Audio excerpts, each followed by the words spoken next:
Now, because we are speaking of discernment, we will offer you a few very simple diagnostics that do not require complicated frameworks. When you feel detached, ask, am I more compassionate right now or less? Am I more honest right now or more avoidant? Am I more present right now or more absent?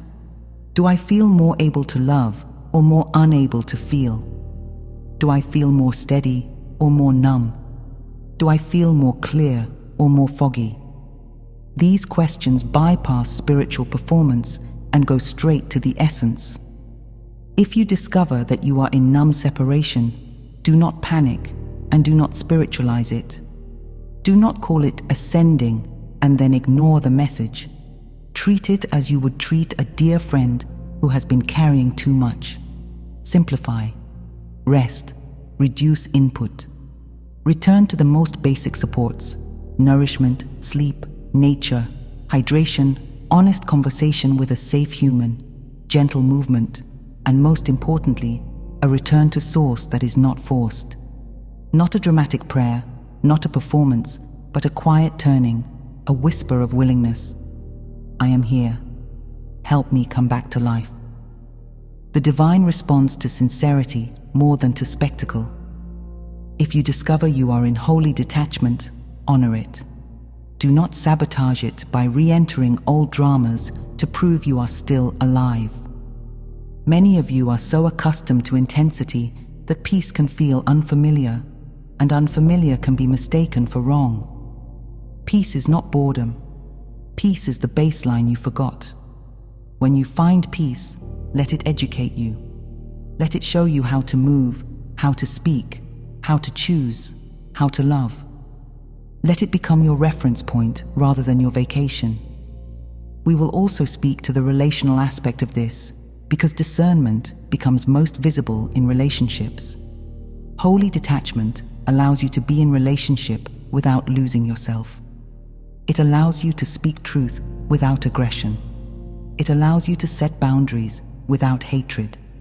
It allows you to love without rescuing.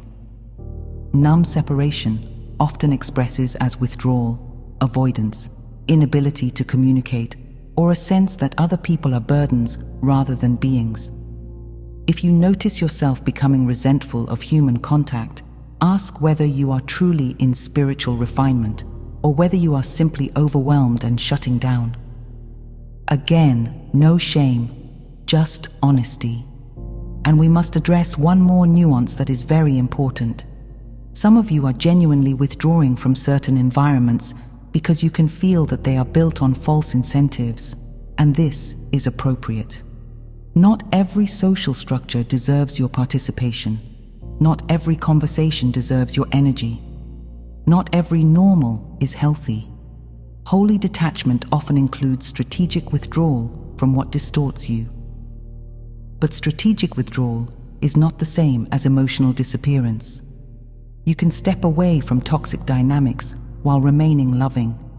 You can leave an unhealthy job while remaining grateful for what it taught you. You can end a relationship while remaining compassionate. This is spiritual maturity. It is not reaction. It is not contempt. It is clean. So when you are tempted to say, nothing matters, let that be your signal to refine the sentence. What you really mean is, I am no longer available for counterfeit meaning. What you really mean is, I have tasted something real, and I cannot pretend that imitation is enough. What you really mean is, my allegiance is returning to source, and therefore the world is losing its power to threaten or seduce me. This is not nihilism. This is liberation from false worship. This is the shift from being driven by scarcity to being guided by presence.